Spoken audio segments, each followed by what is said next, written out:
আমার প্রিয় ফেসবুক বন্ধুরা, আজ আমি আপনাদের একটি অনুপম সৌন্দর্য ভরা পার্কের দৃশ্য দেখাচ্ছি। বনলতা পার্ক, বাঁকুড়া, যা সত্যি সৌন্দর্যময়। আমি কয়েকটি পর্বে আপনাদের দেখাবো।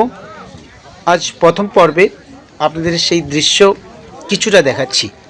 দেখুন, সঙ্গে থাকুন। যেমন নাম আর তেমনি সৌন্দর্য মিলেমিশে একাকার। বনলতা পার্ক, বাঁকুড়া। দেখতে থাকুন। ক্যামেরায় অসিত সাহু মহাশয়। সঙ্গে থাকুন। এলএস ফেসবুক পেজ সেই ছবি আপনাদের সামনে তুলে ধরছে। কয়েকটি পর্বে অবশ্যই দেখতে পাবেন।